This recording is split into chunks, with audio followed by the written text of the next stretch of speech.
E o Papa Pio XII vai ver um movimento de renovação litúrgica que tinha passado de qualquer razoabilidade e vai condenar toda essa ânsia de renovação litúrgica na encíclica Mediator Dei de 1947.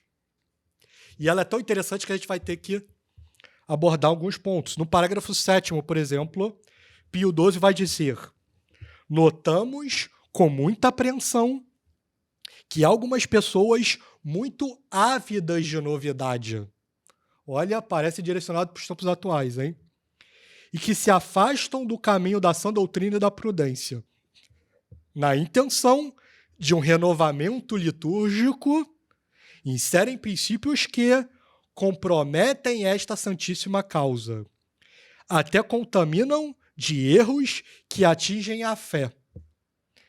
Não se introduz, ele vai dizer parágrafos depois, uma falsa doutrina que altera a própria noção da fé, nem um excessivo arqueologismo em matéria litúrgica. Arqueologismo, guardem essa palavra. No parágrafo 54, Pio XII vai dizer: do mesmo modo, deve-se julgar os esforços de alguns para revigorar certos antigos ritos, que a liturgia antiga é digna de veneração, mas o uso antigo não é, por motivo da sua antiguidade, o melhor. Os ritos litúrgicos mais recentes também são respeitáveis, porque foram estabelecidos pelo influxo do Espírito Santo. O que o Pio XII está dizendo aqui, olha, um exemplo é a comunhão na mão. Esse progresso da comunhão na boca para a comunhão na mão ao longo do tempo, derivado de uma maior compreensão dogmática da presença real de nosso Senhor Jesus Cristo. Não é coisa tão sábia e louvável reduzir tudo de qualquer modo ao antigo. Assim, para dar um exemplo, olha os exemplos que o Papa Pio XII dá. Está fora do caminho quem quer restituir ao altar a antiga forma de mesa. Não sobrou ninguém. Só com essa aqui não sobrou ninguém. O que ele está dizendo? Que todos os padres hoje que fazem missa para o povo naquela mesinha, ao invés do altar voltado ao Oriente, eles estão errados e aderindo a um erro insano, que nós vamos ver aqui, do arqueologismo. Está condenado em Pio XII, algo que é geral. Também está errado quem quer excluir dos templos as imagens, quem quer suprimir na representação do Redentor crucificado as dores por ele sofridas. Então, essa coisa de cruz sem Cristo crucificado. E quem repudia e reprova o canto polifônico.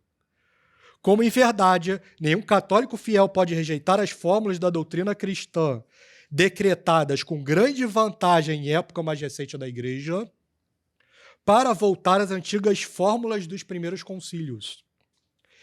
Agora vejam, hein? Esse parágrafo 57 é muito firme.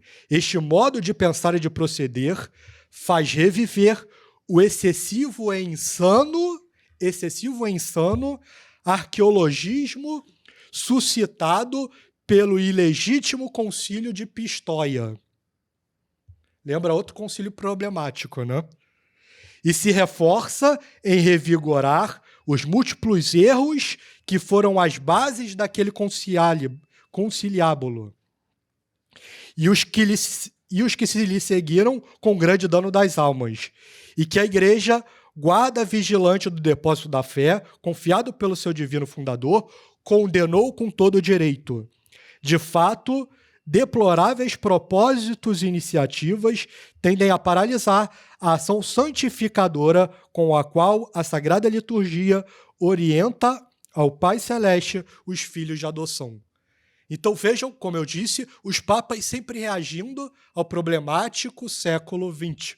O Papa São Pio X no modernismo, contra o modernismo, Pio XI contra o diálogo interreligioso e agora Pio XII contra essas inovações na Sagrada Liturgia. Por quê?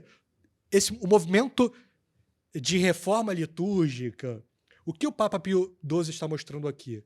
Que movimentos de reforma são legítimos desde que caminhados com a tradição. Certo? Então, um exemplo, o uso de patena, que todos nós usamos na missa tradicional, ela só foi incluída em 1929. É bem recente. Mas quem dirá que o uso da patena não é recomendável? Pelo contrário, é algo que caminha numa maior reverência com a Sagrada Eucaristia.